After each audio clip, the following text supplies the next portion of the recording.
Whistle while you work. From Disney on March 21st, the magical tale Snow White. Snow White? Snow White. that started it all I believe you're looking for me. arrives in theaters. Magic mirror on the wall. Experience the Disney classic Who's the fairest one of all? like never before. We haven't even been introduced yet. Disney Snow White, only in theaters March 21st. Rated PG. Parental guidance suggested. Today at T-Mobile, I'm joined by a special co-anchor. What up, everybody? It's your boy, Big Snoop Deal Double G. Snoop, where can people go to find great deals? Head to T-Mobile.com and get 4 iPhone 16s with Apple Intelligence on us, plus 4 lines for $25. That's quite a deal, Snoop. And when you switch to T-Mobile, you can save versus the other big guys' comparable plans plus streaming. Respect. When we up out of here. See how you can save on wireless and streaming versus the other big guys at T-Mobile.com/switch. Apple Intelligence requires iOS 18.1 or later. This episode is brought to you by Peacock. The new Peacock original documentary, Matthew Perry, A Hollywood Tragedy, dives deep into the beloved actor's rise to fame and his tragic death. 5 people, including Perry's personal assistant, 2 medical doctors, and an alleged Hollywood drug dealer known as the Ketamine Queen, were charged with conspiracy to illegally provide Perry with the ketamine. Explore the details of the case in this heartbreaking special, streaming now only on Peacock. This episode is brought to you by Progressive Commercial Insurance. Business owners, meet Progressive Insurance. They make it easy to get discounts on commercial auto insurance and find coverages to grow with your business. Quote in as little as 6 minutes at progressivecommercial.com. Progressive Casualty Insurance Company. Coverage provided and serviced by affiliated and third-party insurers.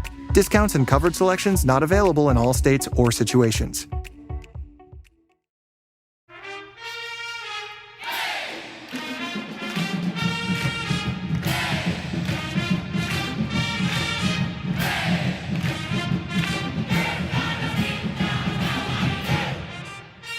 Hey there, Duke fans. You know, we had daylight savings time this morning, but I don't mind losing a little bit of sleep. Frankly, I didn't sleep very much last night anyway, as the Blue Devils defeat the Tar Heels, complete the season sweep. I'm Jason Evans. I'm joined by my buddy, Donald Wine. Donald, daylight savings time snuck up on you, didn't it? It sucks. It's one of the worst days of the year. I'm glad that it's not during the tournament, but the biggest part is that we only had one less hour last night to celebrate that victory. We were robbed of that hour, and I won it back. I love it. I love it. Hey, we wanted to do a really, really quick shout out before we get to the extensive recap of the climactic victory of the regular season for the Blue Devils over the Tar Heels. Folks, if you have not been noticing, if you have not paid attention, the Duke women are in the ACC tournament. They're playing in just a few hours. As we record this, they will be playing for the ACC title in just a few hours against NC State. They had a huge victory on Saturday over Notre Dame, one of the top teams in the country. A game that Duke played Notre Dame reasonably close earlier this year. They had one bad quarter. It was a really bad quarter. but they showed that they could play with them, and then they took them down in the ACC tournament. The Duke women, I don't know, Donald, could be on their way to a number 2 seed, perhaps. I mean, Kara Lawson has those folks really playing well. She sure does. And I watched those games. The fact is, it's kind of been a revenge tour for them because they had Louisville in the quarterfinals, who Louisville was the only team to beat Duke in Cameron this season, men or women. And so we got that back in the ACC tournament. And then you mentioned the Notre Dame game that we had referenced on the show because we were both watching it. It was just the one quarter that really took them out up in South Bend. Yeah. They got that back too. And so now they have another chance to get another set of revenge. One of the other wins or other losses they had that was very close was against NC State. That's who they play for the title this afternoon. Should be a great game. I believe it's on ESPN too. And tune in because one, they are playing great basketball right now. And I want to see them, the things that they have gone through this year and last year with all the injuries and Kara Lawson really keeping the squad together and keeping them confident and focused on the singular goal of getting to this point. It all comes to fruition this afternoon. Hopefully they can get over the hump, beat NC State, and ring that bell as champions. I love it. I love it. All right, let's get to the real reason we're here. No offense to the women, but we're here to talk about big game yesterday. Big day of basketball. Yeah, just a little bit. 82-69, the Blue Devils win over the UNC Tar Heels game played in North Carolina. I know there are going to be a lot of people who are going to be like, and in fact, you're probably going to hear from us that this wasn't like a great game by Duke. In fact, we got one headline. I forget who it was. Someone said Duke's good beats UNC's great. And I think that was to some extent the story of the game. Carolina played fabulous. If you're a North Carolina fan, by the way, like how frustrated are you that they didn't bring this kind of effort, especially on defense, that they didn't play this way all year? They're on the wrong side of the bubble right now. They would be looking at like, I don't know, a 7 or an 8 seed, if not better than that, if they played this hard, this physical, and this well on defense throughout the season. It's actually a crime that they, sort of wasted it on Duke to some extent, a team that they probably didn't have a lot of a chance to beat.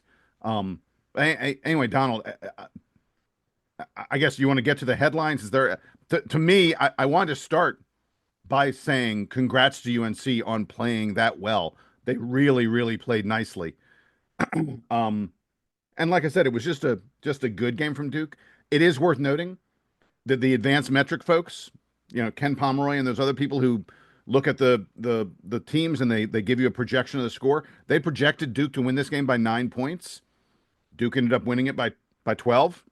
And the spread was 9.5. So yeah. So for everyone who's like, it wasn't, like, oh, Duke struggled at times. Yeah, we still beat the spread.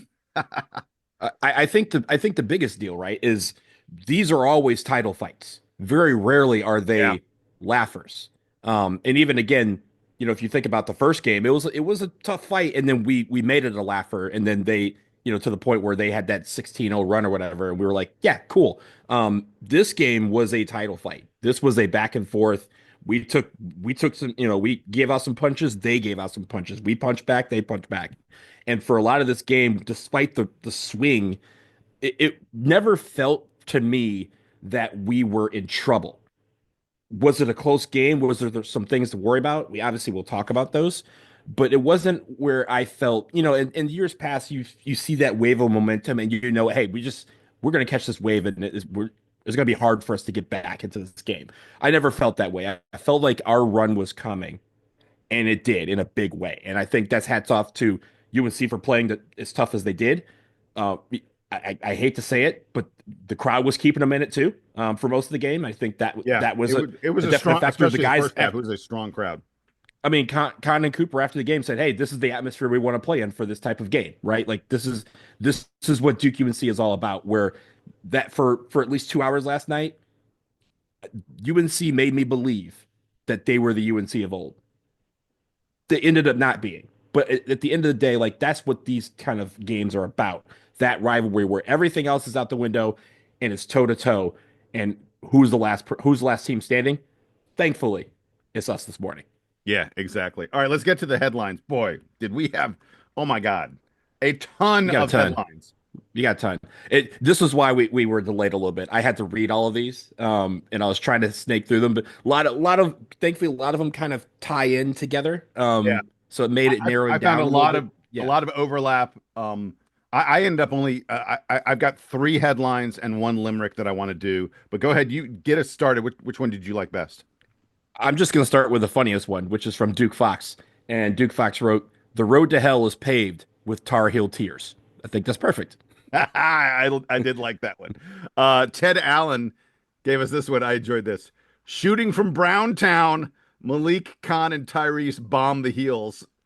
We're going to be talking about Malik Brown and his 3-pointers. Yes, he returned to the lineup, Malik Brown. John Grantland always wrote in, and he wrote, "Duke punches UNC in the mouth and takes their lunch money. You can't spell punch or lunch without a little UNC."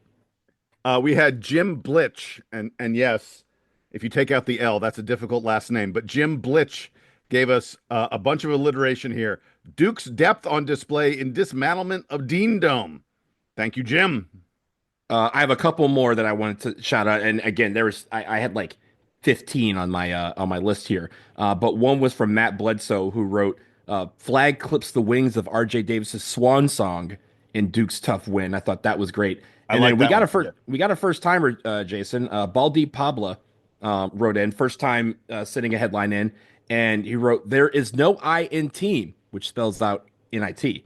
Balanced attack sends UNC one step closer to the NIT. Very nice. All right, so my last two, a little bit of rhyming stuff. First one is Jason Ashley, who gave us, you ready for this? Roses are red, Duke is blue, Caleb is back, and Brown is too. And then Craig Fratrick. Here's the limerick. I had a few limerick submissions. This is the one I like the best. There once was a Blue Devil named Brown whose impact would bring the heels down. In 16 minutes played, a plus 20 he made. So Carolina was wearing a frown. That's pretty strong. Good stuff. I will Craig. accept the limericks for a UNC victory. That one was a good one. All right, so if we're all done with the headlines, let's get to the good. Oh, actually, wait, I completely forgot. I wanted to mention this. We got a listener in South Korea, Jang Hoon Ju. Jang Hoon Ju sent us pictures from the South Korea watch party. There was, by the way, a terribly cute kid in attendance, decked out in Duke gear, complete with pom-poms. And I swear it looked like he was screaming, "Go to hell, Carolina," at one point. It was probably the only time he can curse. Yeah, is this game. It was a great photo. I also love that the photos that we got sent looked like they're in like a corporate meeting room, like a business office. Like a boardroom, yeah. Yeah, Korea is known as a country of people who work hard.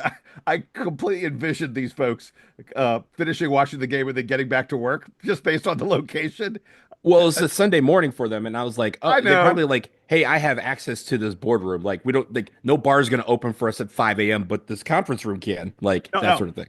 I completely get it, but like if you said to me, "Here's our Korean watch party," I'd sort of be like, "Yeah, in a conference room, I get that." But the reason I really loved it is, Jang sent us like 5 or 6 photos. In one of the photos, oh my God, this is so great. It's on my Twitter feed. If you go to at Jason Duke Evans on Twitter, I'm not going to fucking call it X. I'm not. It's just not. It's not. Yeah. It's Twitter. On my Twitter feed, I posted this photo. So everybody at this little watch party is looking back at the camera, which is at the end of the corporate meeting table that they're at. And in the background is the television that they're watching. But they happen to snap the photo during a commercial where Snoop Dogg is in the commercial, and like his face is huge on the screen, and it looks like Snoop Dogg is part of their watch party. I howled. It is so damn funny.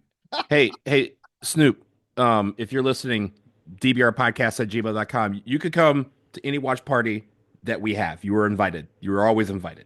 Well, apparently Snoop was in South Korea. Yeah, he's all over. He's a worldwide guy. So, oh my God, it's just such a great photo. Check it out, folks. Anyway, let's get to the good, Donald. I'm gonna do host privilege.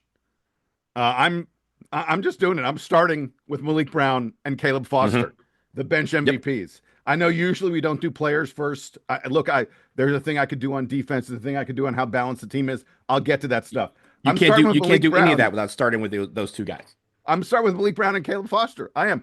And John Shire's post-game opening statement, his post-game commentary, he mentions 2 dudes by name. It's those guys. He doesn't talk about Cooper Flagg, doesn't talk about Con Knippel, Tyrese Proctor, Sion James, all of whom had great games. No, he's talking about Malik Brown coming back from injury and Caleb Foster coming back from a DNPCD, did not play coach's decision.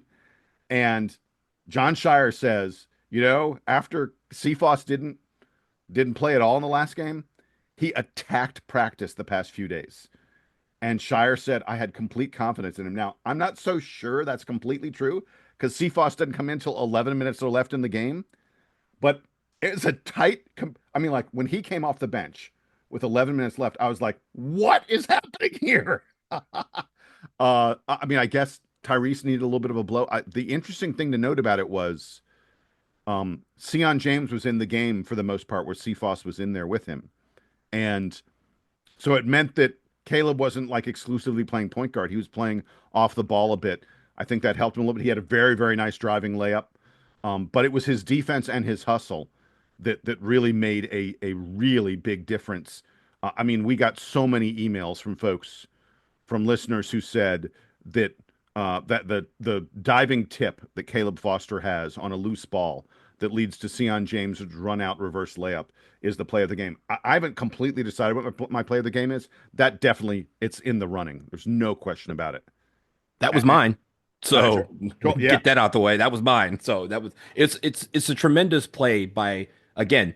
Somebody wrote this in as part of their headline. I forgot who did it, but it was what I've been saying all year, Jason. Stay ready so you ain't got to get ready, and you always be ready.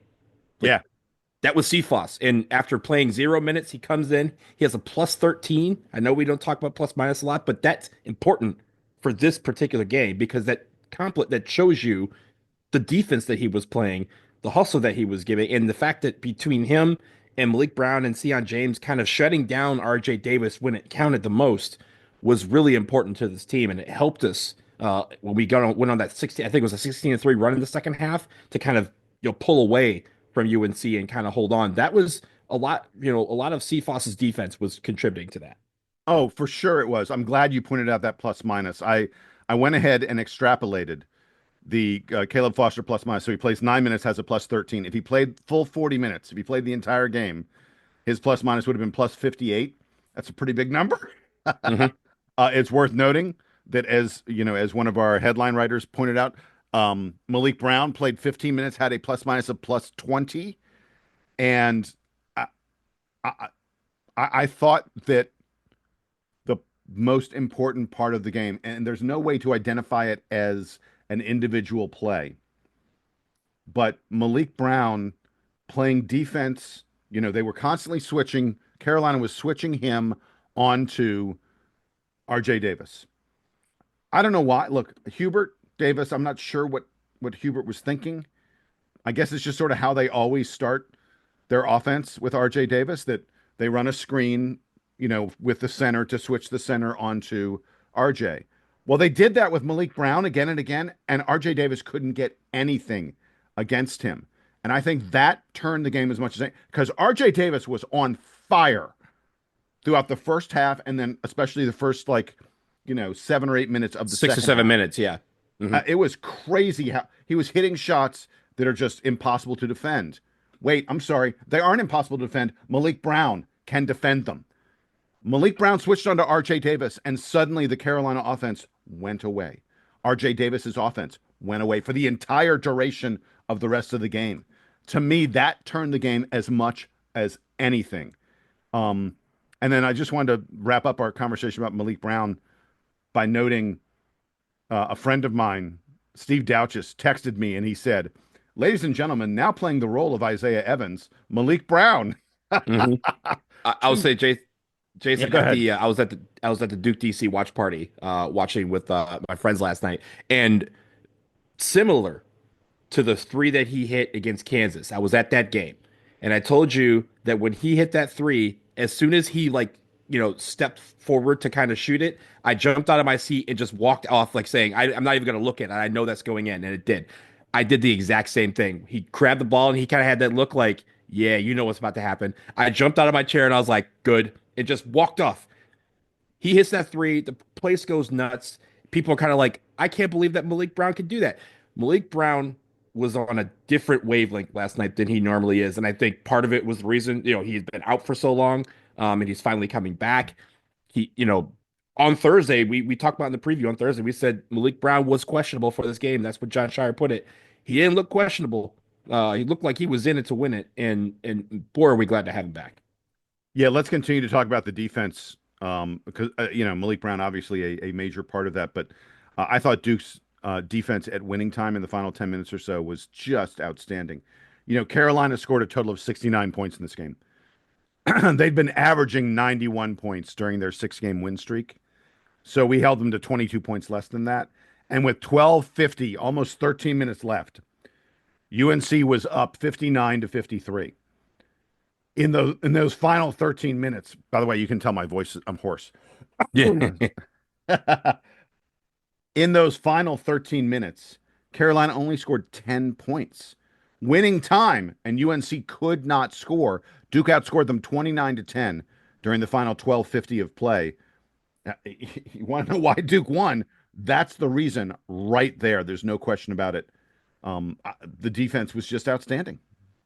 It was, and the thing, we'll talk about the fact that we did it kind of without getting them to turn the ball over quite a bit, right? We were kind of struggling in that area of our defense, but it was just lockdown. it was one and done, right? We out rebounded them 39-26. I mean, there was a point where I think the rebound discrepancy was like 15-2. We were destroying them on the boards very early on, Yeah. and that really helped. And especially when we went on our two runs, the one in the first half and the one in the second half, it was the fact that we're causing them to miss shots. I mean, even the shots they were hitting, Jason, were really tough shots. That was kind of the frustrating part about the run that they had, is that they had a lot of shots that you're just kind of like, wow, like you're shooting, basically fall away onto the ground over three tall trees and hitting it. Like, hats off to UNC for that. But I will say that our defense really hung in there. They clamped down when it was necessary. It was guys off the bench that may not have been contributing a lot over the last couple of weeks, but they came in and produced on the defensive end. Mason Gillis, I want to shout him out. I thought he was pretty good on the defense when he was in limited minutes. And I think at the end of the day, it gave us the opportunity for Cooper Flagg to come back in the game and make a difference, for Con Knipple to make a difference, for Sion James, who was the Ken Pom MVP, to make a difference. So the defense really, again, when we took their shot, our defense was what kept us in it and allowed for our offense to generate enough to survive. Yeah, you would think sometimes from listening to the announcers and the analysts and all those other kind of folks that this team is, Cooper and the Seven Dwarfs. And I get why they talk. Look, you and I spend a lot of time talking about Cooper Flagg for good reason. He is an absolute wonder to behold on the basketball floor. But this is a very, very strong team, even without Cooper Flagg. I thought Cooper was, to be honest, like maybe the fourth or fifth best Dookie in this game. Like in this game, he frankly in the first half he was just playing bad. Yeah. Jason, that's despite him having 15 points, 9 rebounds, 6 assists, and 4 blocks. Yes, I just want people to know that. I know. Pedestrian game. Do better, Cooper. Yeah, I know. By the way, in addition to having a 10, 5, and 5 and almost having 5 blocks, and by the way, the scorer, I was watching at one point, there was a shot that Cooper kind of deflection blocked, sort of. It did not get counted as a block. I was like, yeah, come on, guys, let's go back and give him a 5th block. How about it? His second half, by the way, 10 points, 7 rebounds, 5 assists, and 4 blocks in the second half. Are you kidding me? Come on. But he was on one. Like when he got back in the game, he was on one. Yeah, but we're going to talk about Cooper in the bad too. But I did want to mention that I thought that Con and Sion and Tyrese Proctor were just out. Their ability to get to the rim in the first half, especially, was just, they carried us in the first half. Duke would have had a big hole to dig out of without those guys repeatedly getting to the rim and just making layup after layup after layup. We got huge contributions from those guys. And in reality, we talk sometimes in this podcast, Donald, about the way that John Shire is different from Coach K. And we played 10 guys in a close, competitive, important game at the end of the regular season. 10 guys. Coach K is usually shrinking the bench. In ordinary times, Duke's playing 7 in this game, and we played 10. Now I know Big Pat only played a couple minutes. The moment was moment seemed like maybe it was a little too big for him. I think the moment may have been a little too big for Isaiah also. Like, Isaiah played mostly in the first half. He did not get much run in the second half. And in fact, the reason Caleb Foster came in, I think, was that Isaiah Evans wasn't very effective in his time, other than getting fouled on a 3-pointer. And John Shire sort of wanted to see what CFOS could do. And then Caleb played great, and he was like, stay in there. You're not coming out. But I do think it is very interesting and notable how many guys gave us contributions in this game, and how many guys had big moments down the stretch. An incredibly balanced and deep Duke team. I will say, you mentioned all that and the fact that we played 10 guys, despite the fact that some guys played some seriously heavy minutes, even more heavy than we've seen all year. Con Knipple played 39 minutes and 4 seconds in this game. Sion James played almost 35 minutes in this game. Cooper Flagg played over 29 minutes, despite the fact that he sat out for most of the first half with foul trouble. So there was a shrinking of the bench at one point, but it didn't feel like it. To your credit, it didn't feel like it with the number of guys that were kind of coming in and some of the rotations that we had. And like I said, despite the fact that the bench may not have been contributing on the point side of things, they were contributing on the defensive side of things. Again, just stemming the tide. I think the one key note in this was the first half when Cooper Flag was out due to foul trouble. We built a lead during that time frame. And again, it wasn't just us holding on and hey, let's wait until we can get Cooper Flag back.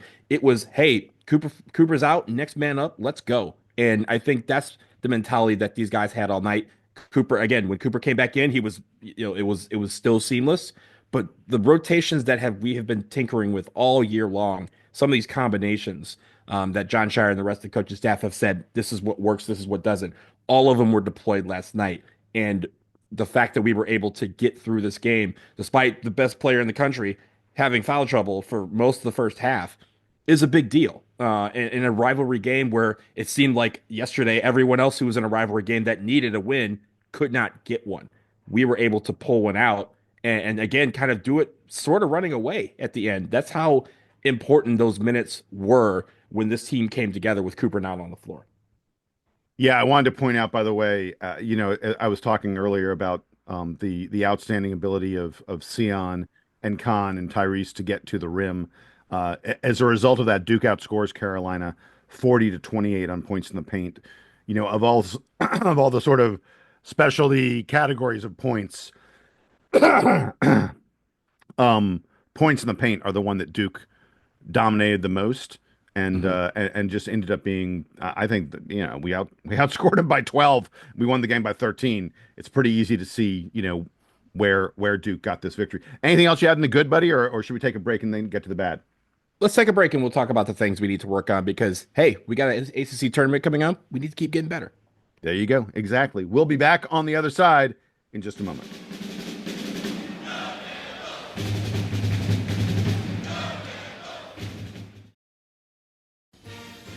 Hey guys, want better performance in all areas of your life? If the answer to the above question is yes, try Joy Mode Daily to support healthier blood flow, improved heart health, and enhance your athletic performance. It is proven to improve performance by 50% in just 60 days, and it is expertly formulated and backed up by science. Yeah, all you do is simply mix a booster pack with water and you will feel the effects within 45 minutes. Take control with Joy Mode. Get a boost anytime, anywhere, and never miss a beat. Save up to 30% when you start a subscription today and keep your performance at its best without any interruptions. So, if you're looking to take your game to the next level, visit tryjoymode.com. And here's the code. Use the code DukeBB at checkout for 20% off a single purchase or 30% off a subscription order. That's TRYJOYMODE. Tryjoymode.com. And the code again, DukeBB, for 20% off single purchases and 30% off subscription orders. Today, the beverage aisle looks a lot different than it used to. America's beverage companies are working together. We're delivering the options everyone wants. In fact, nearly 60% of beverages Americans buy have zero sugar. You'll find more variety than ever, including more of your favorites, now available with zero sugar. You'll also find more sizes and clear calorie information on the front of every can, bottle, and pack. We know when it comes to finding balance, the more choices, the better. Life is made up of many gorgeous moments. Cherish them all, big and small, with Blue Nile. Whether it's for yourself or a loved one, Blue Nile's unrivaled selection of expertly crafted fine jewelry and statement pieces help make all your moments sparkle. Blue Nile's experts are on hand to guide you, and their diamond guarantee ensures you get the highest quality at the best price. Celebrate a life well lived in the most radiant way and save up to 30% at BlueNile.com. That's BlueNile.com.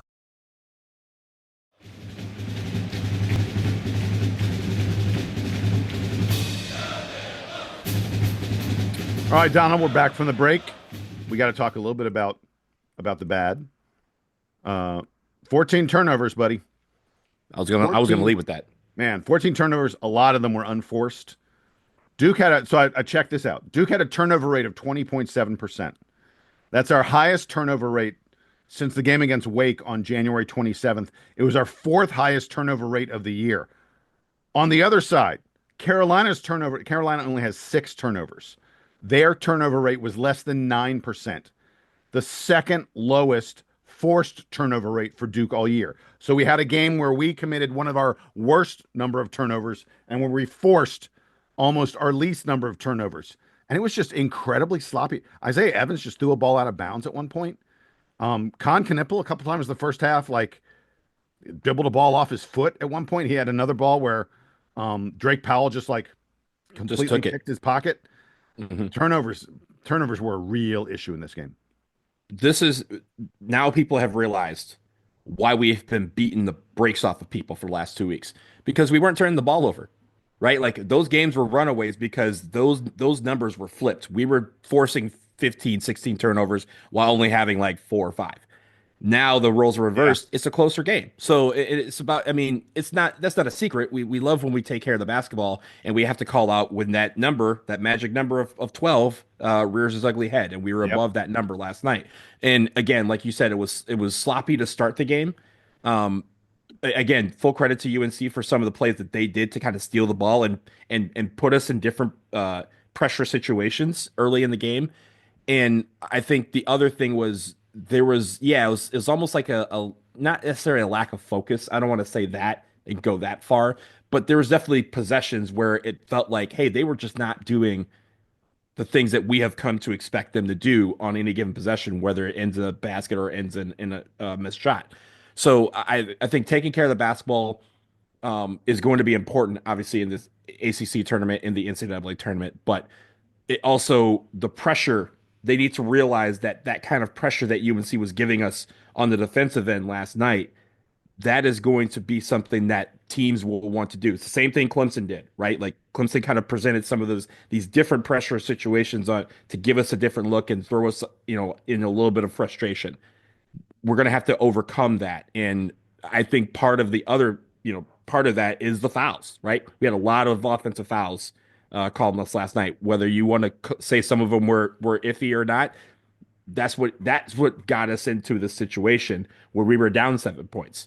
It was the fact that we were, wasting possessions by dribbling out of bounds or picking up offensive fouls that really racked up UNC's ability to make points. Yeah, I mean, speaking of fouls, let's talk about Cooper Flagg for a second. The thing that bothered me about his foul trouble was every single one of them were bad fouls. They were not like, I get it if a guy's going up for hustle fouls or something like that. Yeah. Yeah, a guy's going up for a layup, you try and block it, and you hit him with your body. Those kind of things happen. I want to tell you about his 3 fouls. He started out by fouling Drake Powell on a moving jump shot from about 17. Like, just let him take that shot, Coop. What are you doing, bailing him out? It was a bailout foul. I mean, that is a tough shot for Drake Powell to make, and Coop fouled him. Later on, just a few minutes later, he uses his elbow, to clear Drake Powell out. It picks up an offensive foul. Another bad foul. Didn't need to do that. And then the last one was the charge where Jalen Withers was there for like 5 seconds before Cooper ran into. It was ridiculous. He had a house built and was sitting on his front lawn reading the paper. That's how long he was there. I can't believe Coop didn't try to pull up or try to get around. Just barreled right into him. 3 fouls that are very uncharacteristic for Cooper Flagg in terms of the way he usually plays, and he just doesn't commit those kind of fouls very often. And then he got tentative.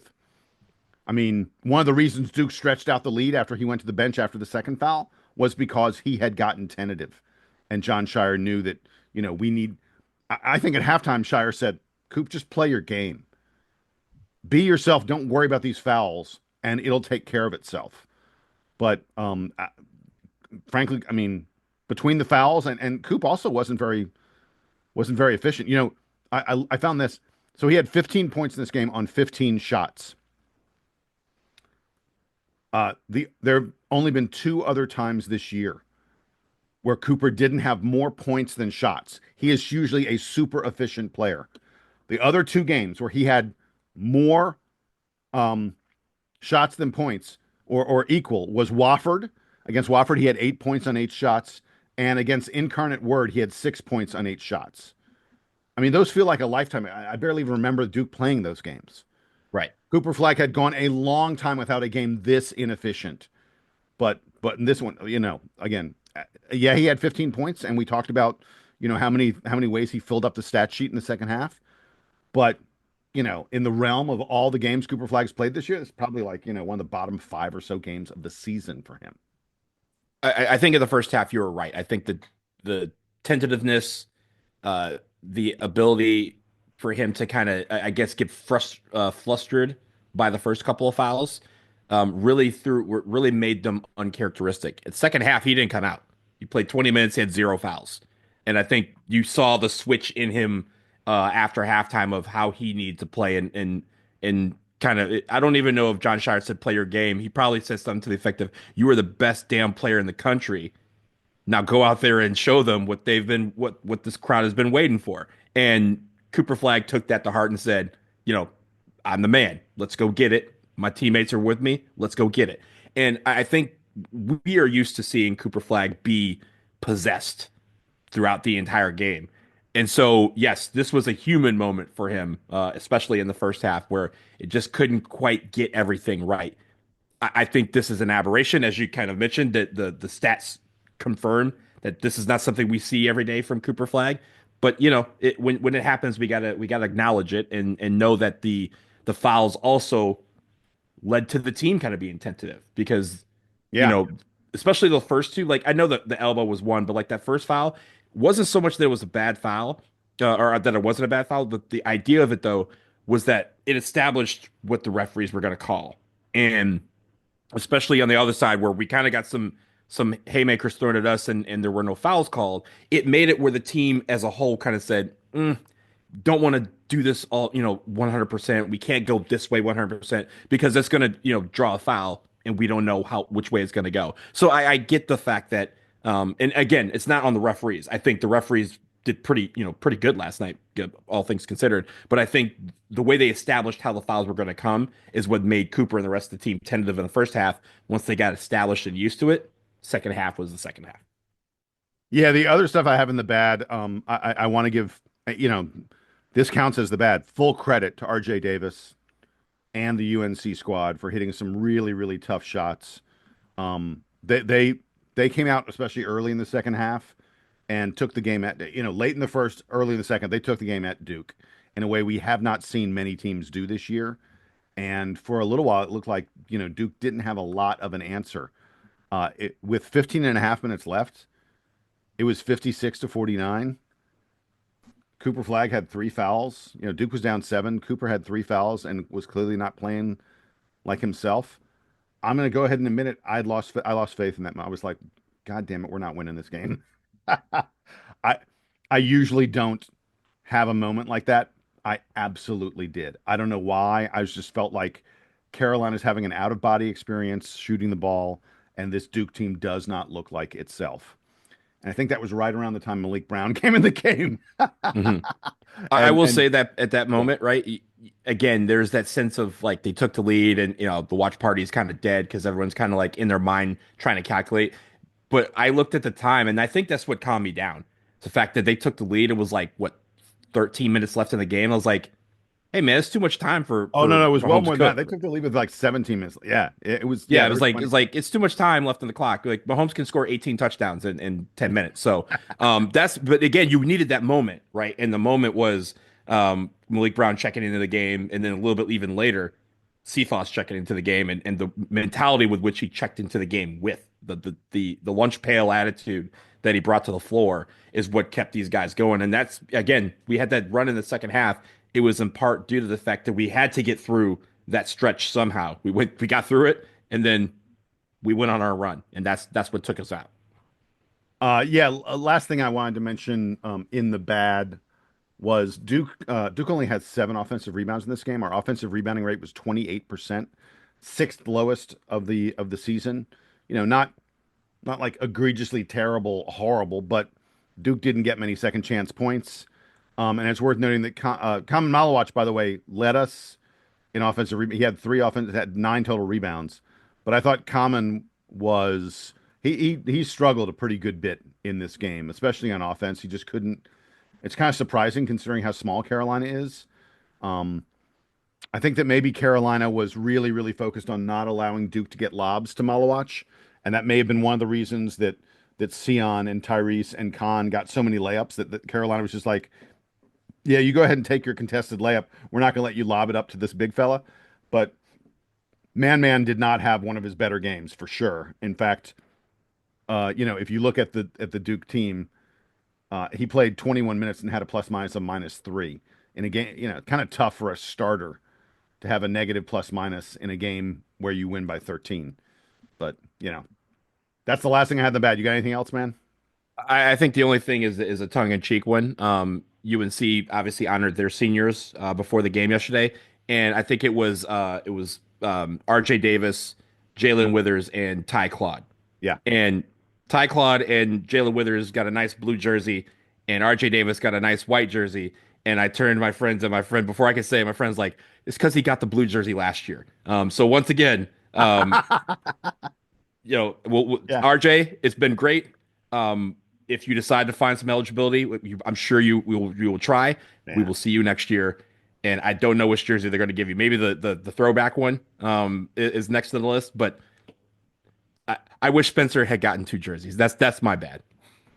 Yeah. By the way, they a couple times they flashed on screen that like RJ Davis has set a record now for most games by any ACC player. Yeah, he's been playing for 80 years. So yeah, of course, like they're like, oh, he's 30. I mean, depending on what Carolina does if Carolina plays in the NITs, there's a possibility that RJ Davis will pass JJ Redick for second on the all-time ACC scoring list. I mean, the size of the asterisk that needs to be next to that. He played a whole extra year. He got a whole extra season. Can we please make note of this in the record book someplace? It's just really, all the COVID stats need to have a huge asterisk. I mean, I'm fine with it because I'm pretty sure RJ Davis, does he have an ACC title? I mean, he has a regular season one, but I don't think he has a tournament one. So yeah, no, I don't think so. And he ain't getting one. He ain't getting one. JJ got one. So there's that. There you go. All right. Time for us to get to our play of the game. I got like 5 nominations. I got to figure out which one of these I'm going with. You already said, what do you got? Which one? Yeah, it's the Foster diving tip to Sion for the layup. I think that was, again, especially coming from Foster, who we talked about ad nauseum the fact that he didn't play against Wake Forest, and for him to come in and be Khan, right? Like we've talked about how Khan hustles all over the place. That crown was bestowed upon Foster, and Foster took it to heart. He was all over the place, but that play embodied the lunch pail mentality that he brought to the floor. And again, it was one of the reasons that kind of sparked us on our run. Yeah, you know what? I'm just going to go ahead and say that that's my play of the game also. And I think it is worth noting that after Sion makes the really, really nice reverse layup at the other end, he turns around and he immediately points. He immediately daps up Caleb Foster to be like, dude, that was a hell of a play to get me that ball. I will say the fun one, the fun play of the game was when Cooper had that driving dunk that kind of carried him, and his parents are hitting Bob and Dad are giving the too small. Head. Yeah, they're doing the head toppy thing that they celebrate with. But they were, I mean, Mrs. Flagg, please, like you were hitting a little too hard your head. I hope you're okay. But they were obviously excited. But that was a point where again, that was the end towards the end of the game, I believe. So at that point, you're kind of like, okay, exhale. Yeah, we're ready to go. Now it's time to start celebrating. My bet is that they had been taking a little bit of they've been listening to the UNC crowd around them. I'm sure that it was colorful. Let's just put it that way. And they were like, okay, yeah. Oh, their language was not suitable for this pod. Let's put it that way. I could read lips that well. So just really quick, my other play of the game contenders. I literally wrote this down at the start of the game. I said, am I allowed to say that Con Knippel's shot to beat the shot clock on the opening possession is the play of the game? Because that was outrageous. I'm like, oh wait, did I just see the play of the game in the first 30 seconds? The other one I wanted to mention, which really came close, Malik Brown had a feed from the high post to Con Knippel with 11 minutes left. It's the play that gave Duke the lead. It was the middle of the 12-0 run. Yeah. It's the play that gave Duke the lead that we would never give up again. And that pass by Malik Brown, but that is when Malik was out, I was like, we missed those backdoor cuts. Malik gets the ball in the high post, and guys go, "Oh, now's the time for me to hit." Mm-hmm. That pass. It almost hit. I think it was Jalen Withers was on defense, or maybe Drake Powell. Drake Powell, I think. It almost hit the dude in the head. It was such a lightning fast pass into such a tight window. Just a beautiful play by Malik. And then I went back, Donald, at one point, and I looked. I was like, can I find a possession where Malik's defense on RJ Davis is so elite that I can make this my play of the game? Because frankly, the play of the game was Malik repeatedly foiling RJ Davis and RJ not being able, he's hot as all get. He is scorching. And then Malik says, that's all done. And that's what won the game for Duke, but I couldn't find any one play. So we'll call that a sequence. We call that a sequence on this show. So well, but I mean, it was a sequence. It wasn't a sequence of steals or blocks. It was a sequence of RJ being like, I'm going to get something against you. And Malik being like, no. And then RJ would have to pass the ball. So RJ Davis passing the ball to someone else. That's my play of the game. Shall we do player of the week? We have to do player of the week. Yes. Who you got, man? 43 points, 17 rebounds, 13 assists, 7 blocks, and 2 steals. It's Cooper Flagg. And it's funny in a game where he probably didn't have his best week. You look at those stats, you just go like, how, man? Like, can I be that good at something in life before I go? That would be great. Yeah. No disagreement. That's who I had. But I will go ahead and say, because you just did it, I'm gonna go ahead and give my runner-up, who's Con Knipple. 34 points. 34 points for Con. He was 8 of 9 on 2-point field goals on the week. He was 5 of 10 on 3-point field goals on the week. I mean, my man is that's pretty efficient. That's pretty efficient on offense. And I thought Con just repeatedly had big moments. When Duke needed them, especially early on. Like we've established a thing now where like Con's just going to get like 3 or 4 layups in the first like 5-6 minutes of the game. And the other team's gonna be like, damn it, how do we stop this? They're like, we're going to stop him by letting him shoot threes. Oh wait, that doesn't work either. That doesn't work either. I will say, Jason, on the next show that we have, whenever that is, right, as we preview the ACC tournament, we're going to get the end of season awards for the ACC. If you've noticed on Duke's social media over the last 3 or 4 days, they are making cases for literally everybody in the team, including Spencer Hubbard, who is 7th in the ACC in points for 40 minutes. Gone with your bad self, Spencer Hubbard. But I think it's great because they keep they're not saying, oh, this guy should be first team, whatever. They're like, no, first team All ACC Tyrese Proctor, first team All ACC Cooper Flagg. They just go through the whole list. They said, oh, you want defensive? All first team. They've been defense? doing a lot of the defensive stats. They're really on those defensive stats. They want this Duke team wants 3 guys on the ACC all defensive. They want at least 3. They listed the thing and they said 5 of the top 7 best rated defenders are Duke players, and Malik Brown is only 8th because he sat out for a collective month, right?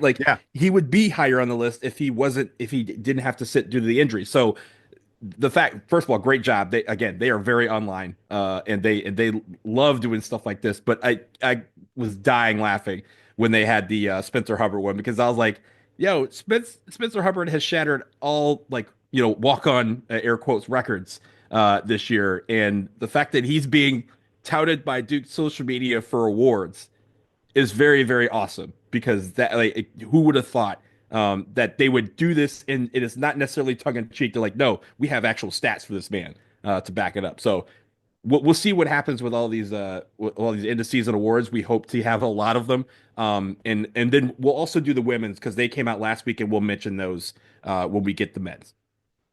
Yeah. Before we go, all right. So I saw a statistic that Duke put out there. Some company called StatHead. I'm not familiar with StatHead, but apparently they got a lot of stats to share with us.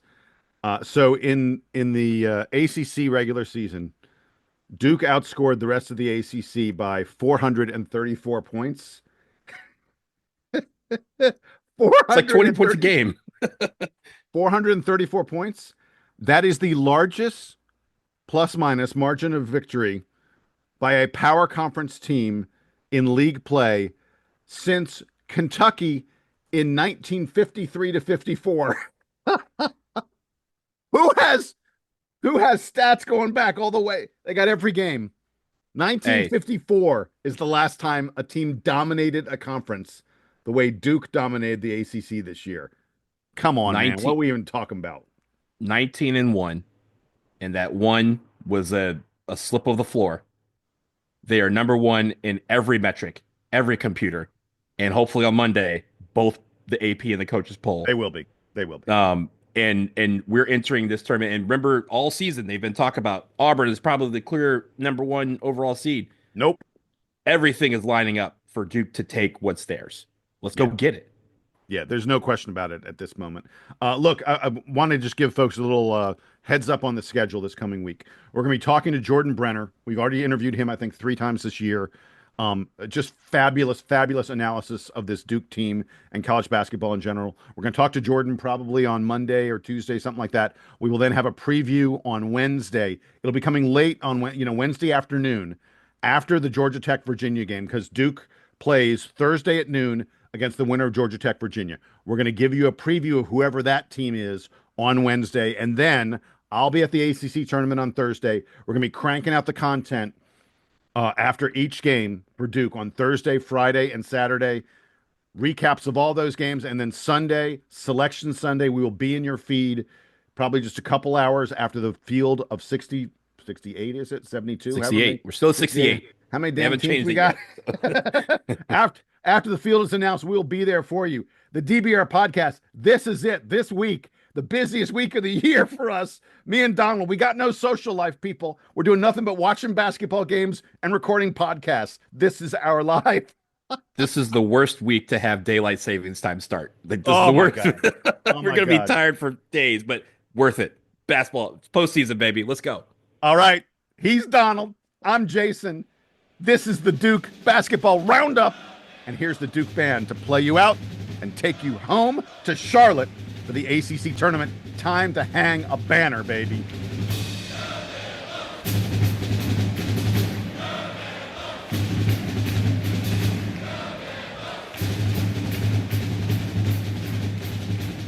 You see what just happened? No. Kevin Keats was just fired at NC State. Man, that did not take long. Wow.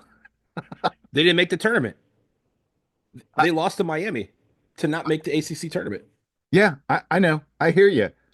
Dude was in the Final Four a year ago. Job security. Man, woo! That did not take long.